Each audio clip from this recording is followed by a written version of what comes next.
6장 1절부터 15절까지 그 말씀을 토대로 요한복음 6장 1절부터 15절의 말씀을 가지고 하나님이 일하시는 방법이라는 제목으로 여러분과 귀한 말씀을 나누고자 합니다.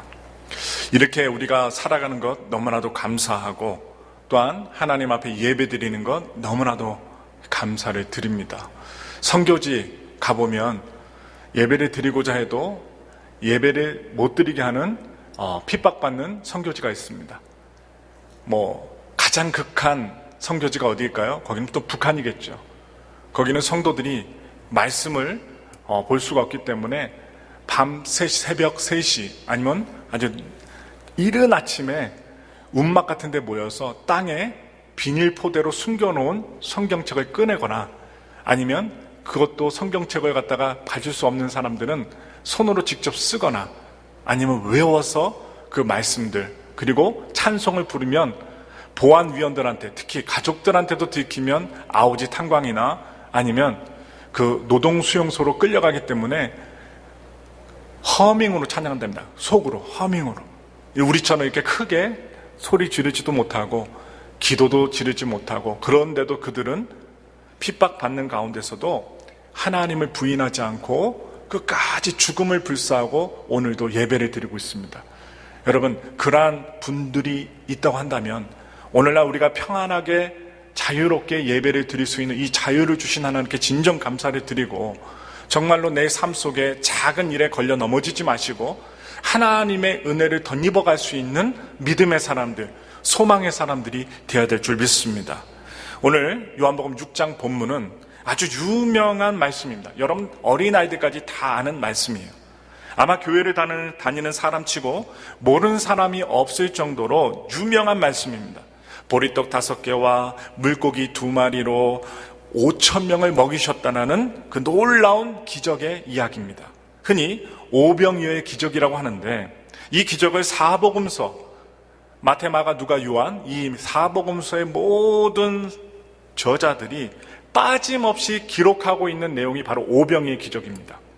그렇게 빠짐없이 이야기를 서술하고 있는 것을 보면 그 당시 제자들에게도 매우 감동적이고 아름다운 기적의 이야기였으리라 생각이 되어집니다. 그렇지 않았을까요? 보리떡 5개와 물고기 2마리를 가지고 5,000명을 먹이셨다는 것은 대단한 사건입니다. 당시에는 주로 성인 남자만 세웠으니까 여자와 아이들까지 합치면 얼마나 될까? 아마 숫자를 세어보면 한 10,000명이 넘지 않았을까라는 생각을 해봅니다. 10,000명이 넘는 어마어마한 사람들의 입에 어떤 배고픔을 채워주신 사건. 그 많은 사람들을 단지 보리떡 5개와 물고기 2마리를 가지고 먹이셨고 게다가 그 남은 것이 12바구니나 남게 되었다는 것입니다.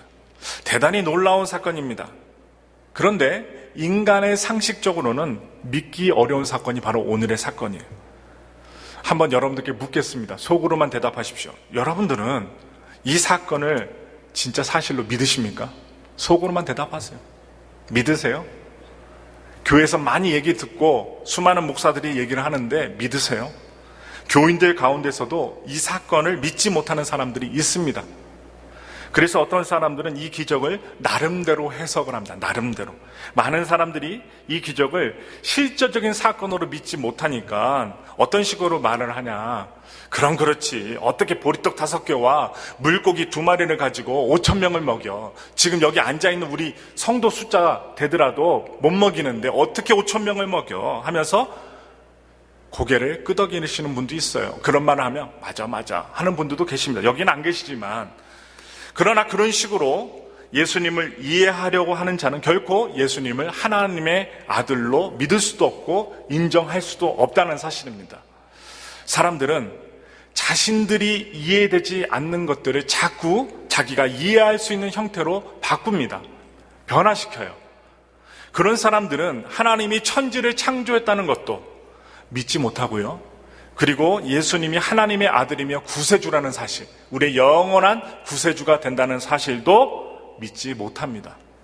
출애굽도 그리고 남자를 한 번도 경험해보지 못한 동정녀였던 마리아가 예수님을 탄생시킨 것도 그리고 죽었다가 3일 만에 살아나신 예수님의 부활도 믿지 못합니다. 자꾸만 자기의 이해의 폭에 성경을 끼워 넣고 자기의 머리에 하나님을 집어넣으려고 합니다. 그러니까 자기의 그 지식 수준에서, 자기의 이해 수준에서 하나님의 말씀을 끼워 넣으려고 합니다.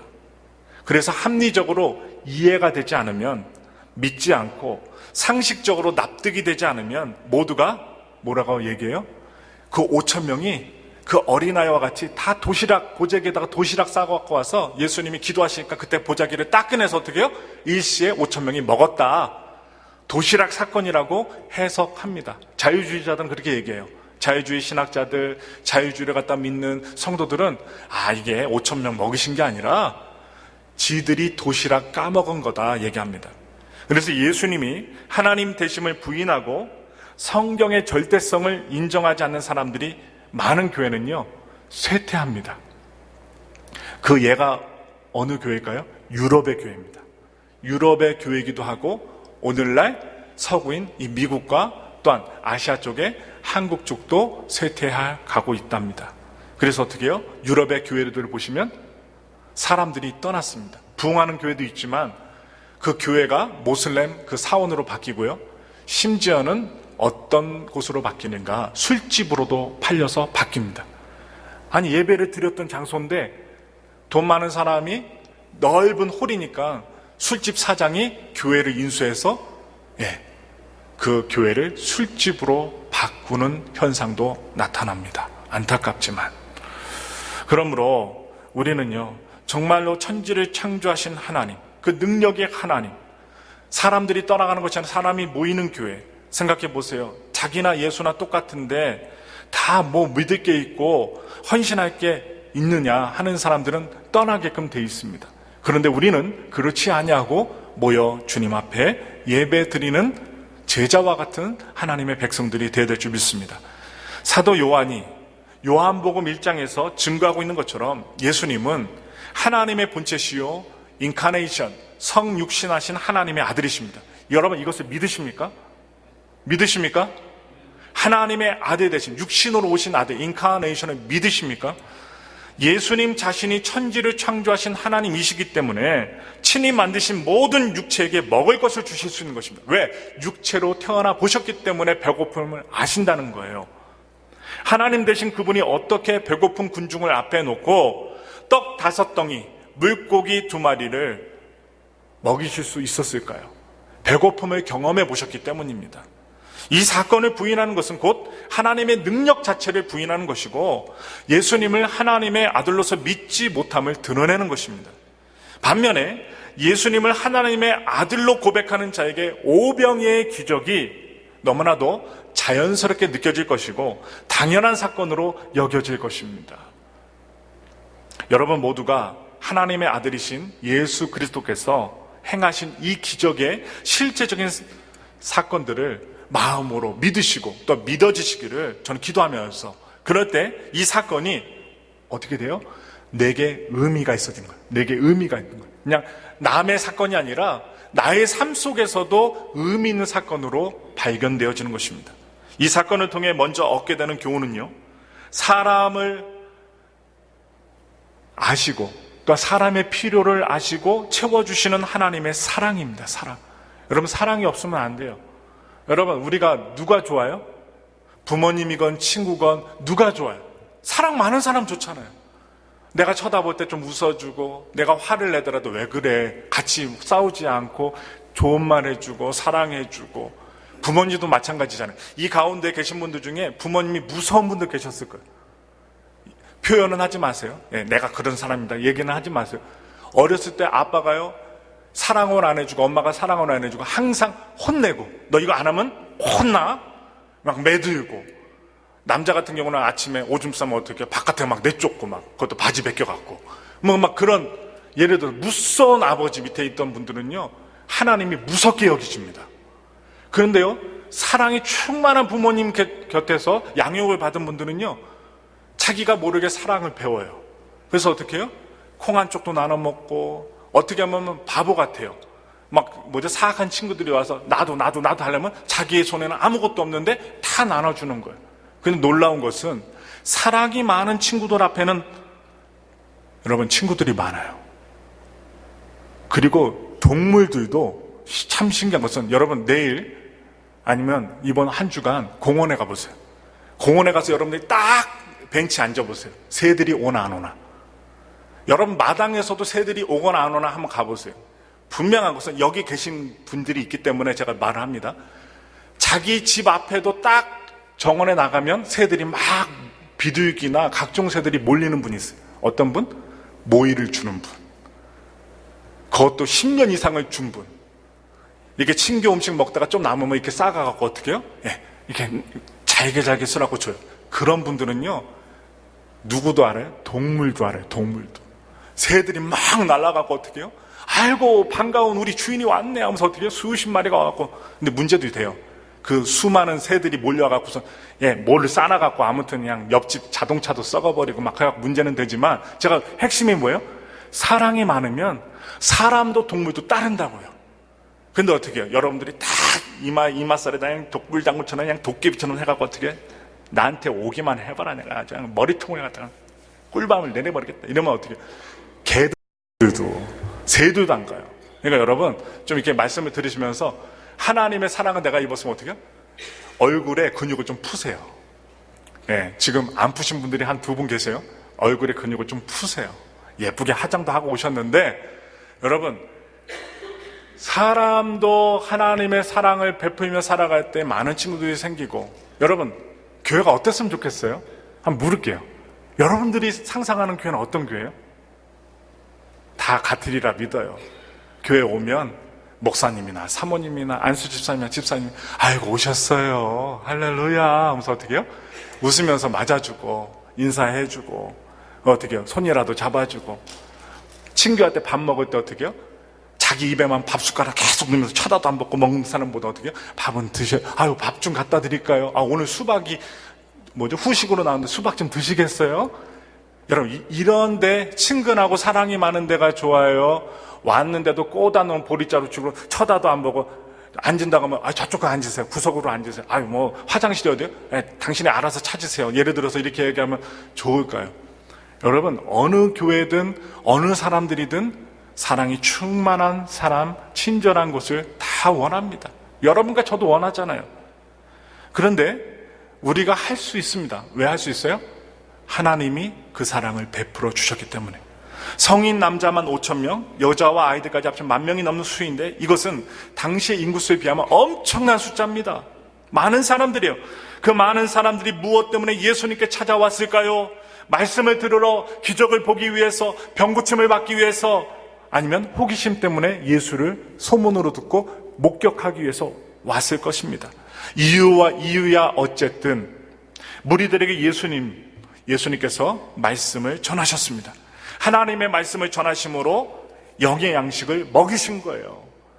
영의 양식 먹이셨어요. 틀림없이 사람들은 예수님의 은혜로운 말씀에 젖어들었고 즉석에서 고침받는 환자들이 눈앞에 보였기 때문에 그들로 인해서 막 소리를 지르고 막 박수를 치고 환호하면서 열기가 가득했을 것입니다. 그래서 그런 분위기에서 시간 가는 줄도 모르고 시간이 훌쩍 지나갔는데 뱃속에서는 시계 소리, 밥 시계 소리가 꼬르륵꼬르륵 나는데도 어떻게 해요? 그 자리에 앉아 있는 거예요. 우리의 경우도 풍성한 은혜를 받을 때는요, 배고픈 것을 잊을 때가 있습니다. 물론 우리는 밥심으로 사는 사람들입니다. 정말 은혜에 푹 빠지면 밥심으로 살아가지만 시간 가는 것도 모르고 은혜 받은 것 때문에 배고픈 것도 잊어버릴 수 있다는 거예요. 여러분, 해방 후에요, 이 목사님이 좀 유명하셨는데, 박재복 목사님, 감리교 목사님이에요. 이 박재복 목사님이라고 하는 분이 유명한 부흥사였습니다. 전국을 다니면서 부흥 집회를 인도했는데 안진뱅이가 일어나고 눈먼 사람이 눈을 뜨고 막 기적이 종종 일어났어요. 집회를 통해서 은혜가 넘치니까 예수님과 똑같이 어떻게 기적과 같은 일을 벌이니까 사람들이 일어날 줄도 모르고 먹을 생각도 안 합니다. 아침 10시에 예배가 시작됐는데 오후 3시까지 안 떠나는 거예요, 성도들이. 화장실도 안 가요. 웬만하면 화장실도 안 가요. 은혜 받으려고, 자리 빼앗길까 봐. 그리고 기적의 현장에서 기적의 그 사건들을 놓칠까 봐 아침 10시에 시작했던 집회가 오후 3시가 되어도 끝이 나지 않습니다. 설교가 끝나고 집회를 마쳐도 사람들이 일어나지 않고 계속 앉아서 기도하고 찬송하고 울고 하나님께 영광을 돌렸어요. 그리고 어떤 사람들은 끼리끼리 모여서 그들이 받았던 은혜, 눈 먼 사람이 눈 뜬 사람이 막 얘기하는 걸 듣고 앉은 뱅이었는데 자기가 일어날 때 어떻게 힘이 왔는지, 어떻게 기도를 받을 때 어떻게 일어날 수 있는지 그 느낌을 갖다가 간증하니까 사람들이 어떻게 떠나가지 않고 끼리끼리 모여갖고 그 사람들이 얘기를 듣고 나도 기도해야지, 나도 해결받아야 되지. 여러분, 그런 말씀을 하면서 이야기를 나누면서 떠나지 않는 거예요. 은혜에 푹 젖으니까 실제로 배고픈 것을 잊게 된 것입니다. 당시 무리들도 그랬을 거예요. 이 오병이어 기적의 현장에 그 잔디밭에 있었던 수많은 사람들이 그런 은혜를 받았으리라 생각이 되어집니다. 오죽했으면 여러분, 그들이 어떻게 해요? 정말 아무 말도 하지 않아요. 오늘 기록에 보면 밥 주시오 하는 사람들이 없습니다. 누가 먼저 이야기를 꺼내요? 예수님이 먼저 꺼내셔요. 하나님의 아들을 모시고 말씀을 듣는데 그 은혜가 오죽했겠어요? 먹을 것에 대해 아마 잊고 있었을 것입니다. 그런데 예수님은 사람들의 육체적인 필요를 외면하지 않으셨어요. 배고픔을 먼저 하셨어요. 제가 좀 전에 말씀드렸죠? 배고픈데 그 배고픔에 대해서, 먹는 것에 대해서 누가 먼저 얘기를 했는가? 회중들이 얘기한 게 아니라 예수님이 말씀하셨다는 거예요. 실제로 많은 시간이 지났고 사람들의 배고픔을 겪을 것이라는 것을, 배가 고팠을 것이라는 것을 누가 먼저 하셨어요? 예수님이 아셨어요. 사람들이 배고프다고 하기 전에 그들의 배고픔을 아셨다는 거예요. 영혼만이 아니라 하늘의 만나가 아니라 육체에도 도움이 되는 그 음식까지도 중요하게 보시는 자비로우신 하나님을, 예수님을 통해서 우리는 볼 수 있다는 것입니다. 여러분, 마태복음 15장 32절에 보면 오병이어와 다른 또 하나의 기적이 나옵니다. 떡 7개와 생선 2마리로 5,000명이 아니라 4,000명을 먹이신 사건이 나와요. 이게 바로 마태복음 15장 32절입니다. 그때 예수님께서 이렇게 말씀하셨어요. 우리 다 같이 그 말씀 보겠습니다. 마태복음 15장 32절을 다 같이 읽겠습니다. 예수께서 제자들을 불러 이르시되 내가 무리를 불쌍히 여기노라. 그들이 나와 함께 있은지 이미 사흘임에 먹을 것이 없도다. 길에서 기진할까 하여 굶겨 보내지 못하겠노라. 여러분, 이 말씀 들으실 때 예수님의 측은함이 느껴지세요? 사흘 동안 예수님을 따라다니면서 말씀을 들었는데 먹을 게 없어요. 가난하니까. 근데 예수님이 딱 바라봤을 때 이들이 다시 돌아가다가 길에서 쓰러질까봐, 현기증 날까봐, 배고파할까봐 굶겨 보내지 못하겠노라. 오늘 하나님의 마음이에요. 여러분들이 예배에 오셨을 때 그냥 보내지 않고, 이 성도가, 이 하나님의 사람이 하다가 시험 들지 않고 하나님의 말씀의 꼴을 잘 먹고 은혜롭게 한 주간, 한 달을 또 살아가기를 원하시는 하나님의 말씀, 예수님의 말씀이 여기 담겨져 있어요. 이 얼마나 인자하고 자상하신 모습입니까? 우리는 오병이어의 사건을 통해서 사랑의 영혼과 육신의 필요를 채워주시는 하나님의 사랑을 볼 수 있는 것입니다. 다시 본문으로 돌아갑니다. 돌아가서 요한복음 6장 6절을 보면 재미있는 말씀이 있어요. 말씀이 재밌어야 돼요. 우리 다 같이 요한복음 6장 6절 말씀을 읽겠습니다. 시작. 이렇게 말씀하심은 친히 어떻게 하실지를 아시고 빌립을 시험하고자 하심이라. 여기서 시험이 나옵니다. 시험이라는 단어가 있는데 여기에는 말 그대로 테스트, 시험입니다. 시험. 즉 예수님께서 제자들에게 시험 문제를 내셨어요. 시험의 내용이 무엇입니까? 5절입니다. 우리 한번 볼까요? 5절 한번 보겠습니다. 천천히 읽겠습니다. 시작. 빌립에게 이르시되 우리가 어디서 떡을 사서 이 사람들을 먹이겠느냐 하시니. 예수님이 먼저 말씀하셔요. 빌립에게. 이것은 빌립에게만 얘기하신 것이 아니라 제자들에게도 이야기하신 내용이에요. 그래서 제자들의 신앙이 어느 정도인지 알아보기 위한 예수님의 시험이었습니다. 그래서 예수님의 이 시험 문제에 대해서 제일 먼저 반응한 사람이 누구예요? 머리 똑똑한 빌립이었습니다. 계산 잘했던 빌립. 이 빌립이 무엇라 대답합니까? 7절 보겠습니다. 빌립의 마음으로 대답합니다. 빌립이 대답하되 각 사람으로 조금씩 받게 할지라도 200데나리온의 떡이 부족하리이다. 아멘. 7절을 보면 빌립이 대단히 수에 밝은 사람이라고 봅니다. 아무도, 여러분 갑자기요, 여러분 수학 공식을 딱 내면요, 아는 사람은 딱 먼저 대답합니다. 왜? 나 아니까. 근데 모르면 어떻게 해요? 저와 같이 모르면 우리 모두 꿀먹은 벙어리가 얘기했다가 창피당하니까 가만히 있을 거예요. 다른 제자들은 다 가만히 있었는데 빌립만 어떻게, 안 그래도 계산 잘하는데, 머리가 똑똑한데, 분위기 파악 잘하는 사람인데 탁 하더니 어떻게 예수님 앞에서 200데나리온이 된다고 대답을 하는 거예요. 수에 밝은 사람입니다. 머리가 스마트한 사람이에요. 즉각적으로 계산을 해야 됩니다. 암산 능력이 뛰어납니다. 200데나리온이면 여러분 얼마인지 아세요? 오늘날 한국에서 일당이 한 10만 원 치자고요. 10만 원. 10만 원이면 2천만 원입니다. 2천만 원. 2천만 원. 오늘날 미국 돈으로 하면 2만 불. 2만 불. 한 데나리온이 노동자의 하루 일당이니까 제가 계산해 보면 2만 불인 거예요. 그래서 이 2만 불 정도의 떡을 사다가 나누어 주어도 이 사람들의 배를 채우는데 부족할 것 같다는 거예요. 머리가 좋은 사람인 것 같습니다. 그런데 이 대답은 어떤 소리일까? 여러분 해석해 보세요. 안 된다는 소리입니까? 된다는 소리입니까? 안 된다는 소리입니다. 그 돈을 어떻게 마련할 수 있겠느냐? 예수님께 질문하는 거예요, 오히려. 그리고 돈을 구한다 한들 어디서 그 떡들을, 음식들을 만들어 오냐는 거예요. 결론이 뭡니까? 할 수 없다. 안 된다. 이것은 우리도 마찬가지입니다. 교회 안에서도 빌립처럼 계산이 밝은 사람들이 많이 있습니다. 어떤 일을 할 때 이해타산을 따집니다. 내가 얼마를 받았으니까 얼마를 내고, 내가 얼마를 했으니까 내가 얼마만치 값어치의 사람이 되겠다. 합리적인 계산을 합니다. 그런데 그들의 결론은 대부분 안 된다는 쪽으로 결론이 납니다. 여러분, 스마트하고 계산적인 사람은 무슨 일을 할 때 50% 이상은 안 된다고 얘기할 때가 많아요. 그래서 교회는 돈에 의해 좌우되는 건 아닙니다. 필요합니다. 돈이 꼭 필요해요. 안정도 필요합니다. 그런데 돈 때문에 좌우되는 것이 아닙니다. 하나님의 능력과 그분에 대한 믿음으로 교회는 운영된다는 것을 보여주어야만 합니다. 돈이 많다고 붕된 교회, 돈이 없다고 약한 교회가 아닙니다. 이 믿음의 원리로 주님 앞에 나아갔던 사람이 바로 누구냐? 여러분과 제가 닮고 싶은 안드레입니다. 빌립이 인간적인 계산을 갖고 안 된다는 결론을 내린 반면에 이와 대조적으로 안드레는 믿음의 가능성을 가지고 예수님 앞에 나왔습니다. 오늘 여러분들께 소개합니다. 여러분들 그 심령에 믿음의 가능성을 놓지 마시기 바라요. 이 믿음의 가능성이 있느냐 없느냐, 무슨 답을 갖고 나온 것이 아닙니다. 잘은 모르지만 주님 앞에 갖고 오면 주님이 어떻게든 해결해 주실 것이란 믿음을 갖고 나온 것입니다. 우리가 문제를 만났을 때 목사도 해결해 주지 못해요. 여러분들도 옆에 있는 분들도 가족도 해결 못해요.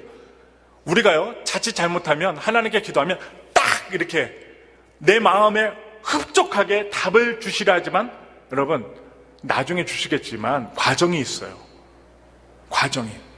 근데 오늘도 보시면 안드레도요, 믿음의 가능성으로 예수님 앞에 나아갔지 딱 떨어지는 문제 해결을 갖고 나간 것이 아니라는 것을 말씀을 드리면서, 성경에 보니까 마치 요한복음 2장에 보시면 그 예수님의 어머니 마리아의 그 신앙의 자세를 생각나게 합니다. 여러분, 요한복음 2장에 무슨 내용이 나옵니까? 가나 혼인잔치에서 포도주가 떨어진 사건이에요. 그런데 아무도 그 포도주에 대해서 생각 안 하는데 예수님의 어머니, 그것도 손님으로 게스트로 초대받은 어머니가 뜬구름없이 누구한테 얘기해요? 예수님께 얘기합니다.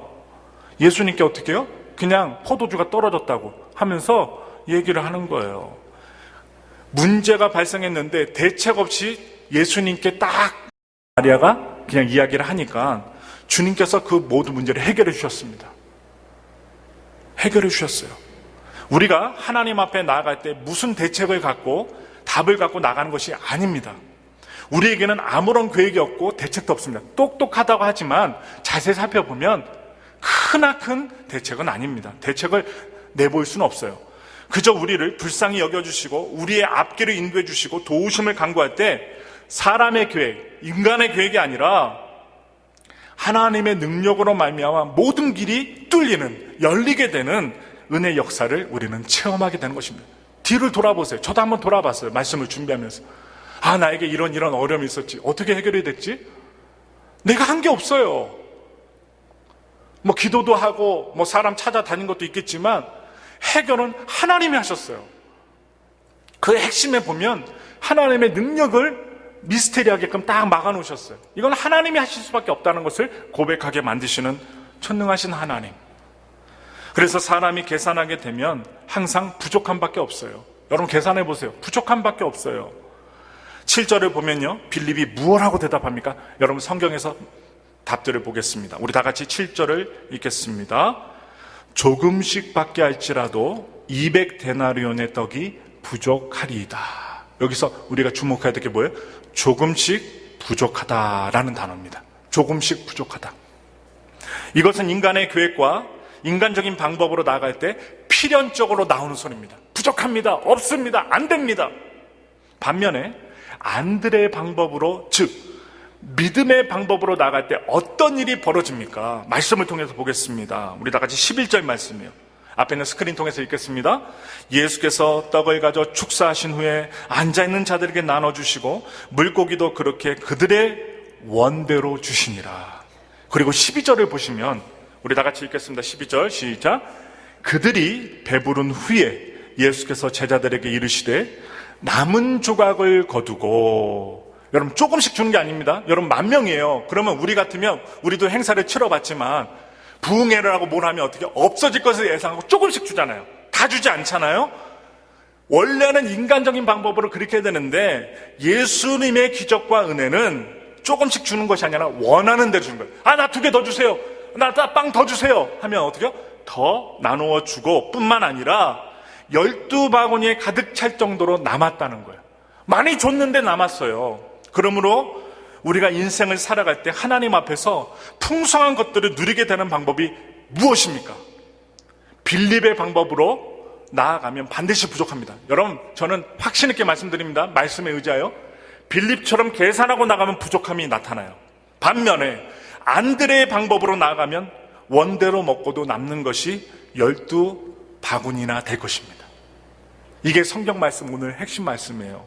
삶의 모든 부분에서 빌립의 길을 걸어갈 것이 아니라 우리가 신앙생활, 가정생활, 사업생활, 직장생활, 믿음생활 해나가면서 빌립처럼 나가지 마시라는 거예요.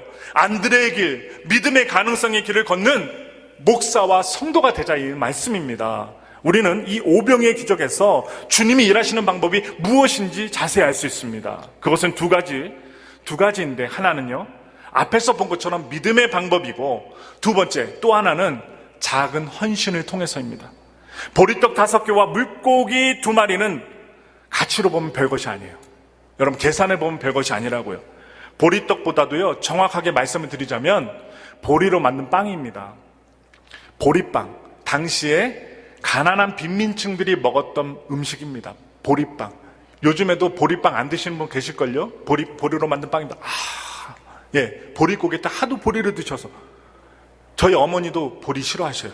하도 먹었고 싫대요. 쌀밥이 좋대요. 여러분 이 중에도 계실 거예요. 보리빵. 여러분 당시에 빈민층들이 먹었던 가장 싼 빵이었습니다. 제과점에서 파는 그런 보리빵을 생각하지 마세요. 그런 야들야들하고 보드라고 고소한 빵이 아닙니다. 풋풋하고요, 소화도 안 되고요, 목 너무 넘기려면 우유를 먹지 않으면 넘어가지 않는 빵, 한번 생각해 보세요. 그리고 물고기 2마리라고 하니까 여러분 우리는 뭐 생각해요? 마트에서 팔고 있는 나를 잡아 드시오 하는, 여러분 굴비를 생각하는 분들이에요. 굴비. 입에 딱 들어가면 그냥 쫙쫙 소금 맛이 나면서 그냥 군침이 나는 굴비 같은, 여러분 저도 맨 처음에 굴비로 생각했다니까요. 굴비를 딱 놓고 침 꿀떡꿀떡 넘겼던 선비처럼, 예수님이 주신 그 물고기들은 나를 잡아 잡수하는 굴비인 줄 생각했는데 굴비가 아니에요. 이 고기는요, 갈릴리 호수에서만 잡히는 작은 정어리입니다. 민물고기 정어리예요.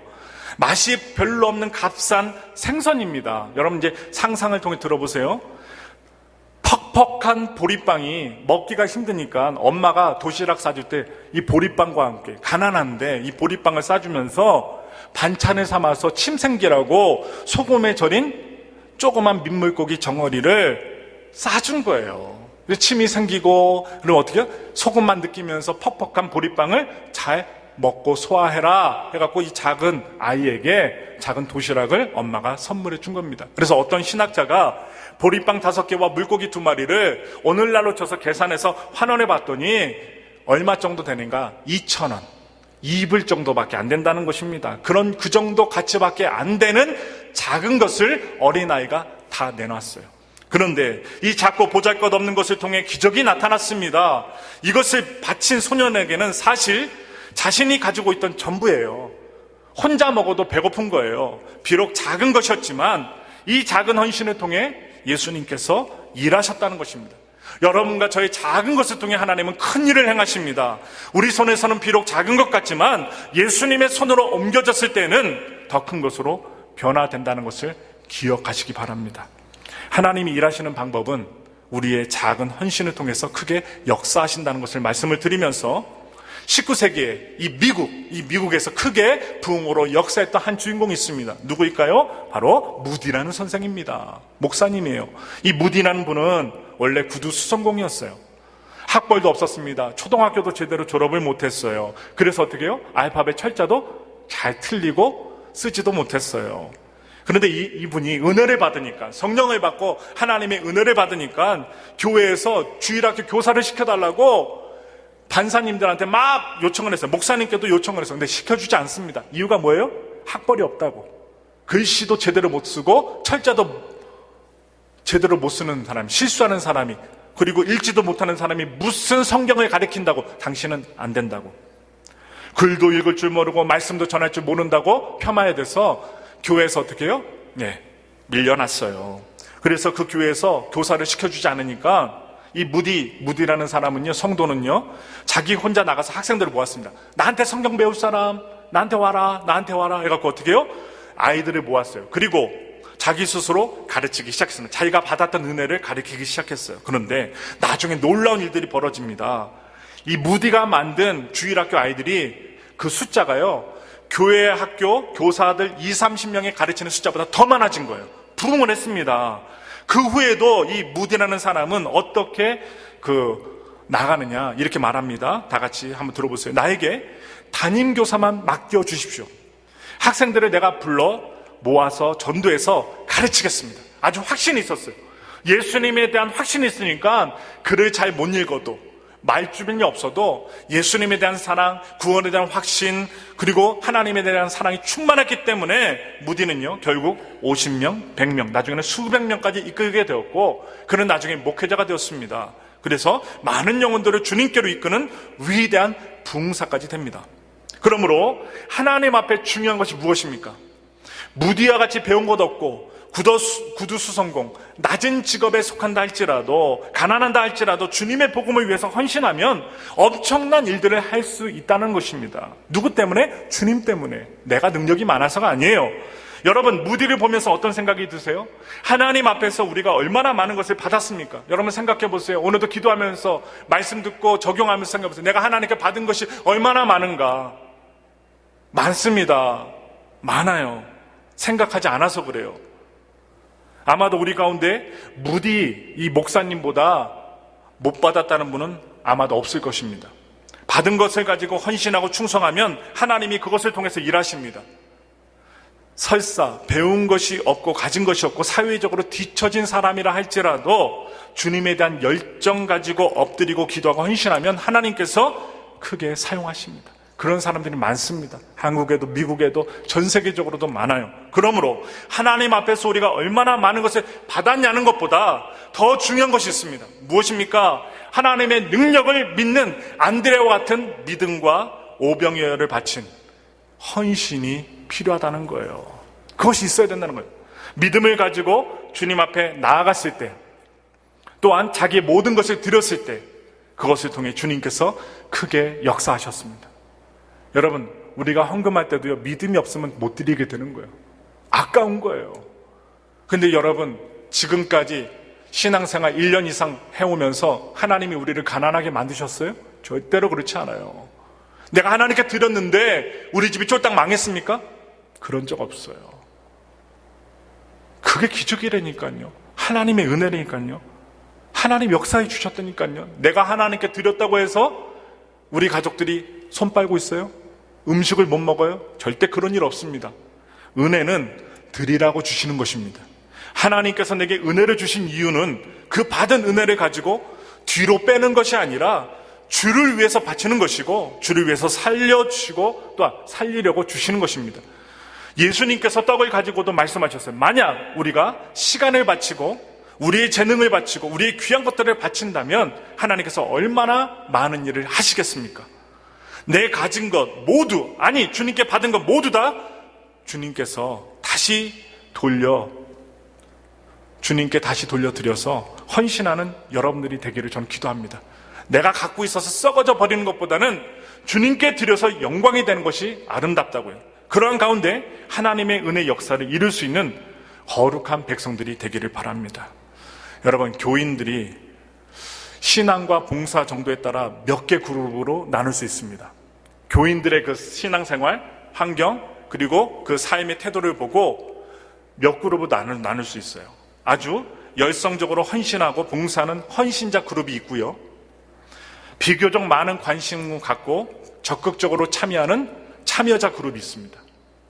그리고 분위기에 따라 혹은 자신의 관심에 따라 참여하기도 하고 발을 빼기도 하는 중간 그룹이 있습니다.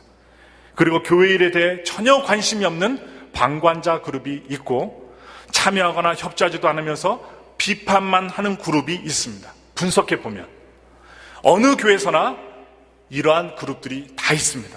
없지 않아요. 다 있어요. 그런데 교회는 소수의 헌신자 그룹에 의해 움직여집니다. 그리고 좀 더 많은 참여자 그룹에 의해서 움직여집니다.